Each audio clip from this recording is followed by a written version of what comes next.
Parvez Hossain Emon you beauty. টুকু beauty নয়, সে ইমন।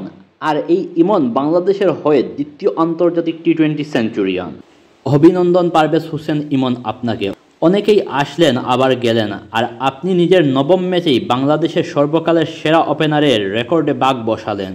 পুরো 9টি বছর লাগছে একটি সেঞ্চুরির রেকর্ডে ভাগ বসাতে কারোর।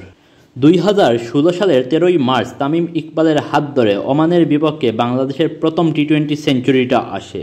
আর সেই ম্যাচে তামিম ইকবাল 63 বলে 103 রান করেছিলেন সর্বমোট।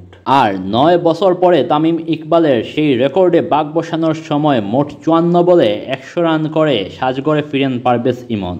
আর এই ইনিংসে 5টি চারের সাথে 9টি ছক্কাও ছিল।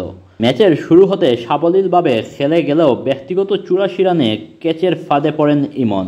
তবে বলারের 9 বলের বদৌলতে বেঁচে গিয়ে 17 রানের গড়ে পৌঁছে আউট হন তিনি।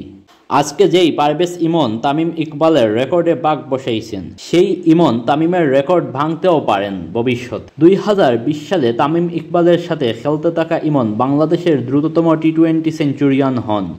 100 রান পূর্ণ করতে সেই ম্যাচে বল খেলেছিলেন মাত্র 42টি। অবশ্য আরব আমিরাতের বিপক্ষে সেঞ্চুরিটাও আন্তর্জাতিক ম্যাচে বাংলাদেশের দ্রুততম। মাত্র 53 বল খেলেছেন এই শতকে। পারভেজ ইমনের এই শতকে তাকে যেই রকম অভিনন্দন জানাতে হয়, ঠিক সেই রকম আফসোসও করতে হয় বাংলাদেশের ক্রিকেট 9টি বছর এখনও পিছিয়ে আছে। যেখানে অন্য দেশের একটি খেলোয়াড়ের রেকর্ড সহজ হলে সেটি তার স্বদেশী ভাঙতে সময় বেশি নেয় না। তামিম ইকবালের মতে তার যে রেকর্ডগুলো আছে সেগুলো লিটন সৌম্যরা দ্রুত ভাঙবেন। তবে আমি আশাবাদী লিটন সৌম্যের পাশাপাশি ইমন, তানজিদ তামিমরাও সকল রেকর্ড ভাঙবেন। এমনকি সাকিব আল হাসানের রেকর্ডগুলো ভেঙে দেয়া হোক। যদি তাদের রেকর্ডগুলো কেউ ভাঙতে না পারে তবে আইসিসি ট্রফিও বাংলাদেশের হবে না। আর বাংলাদেশের হাতে ট্রফি দেখার আক্ষেপ গুছবেও না সাকিব তামিমের।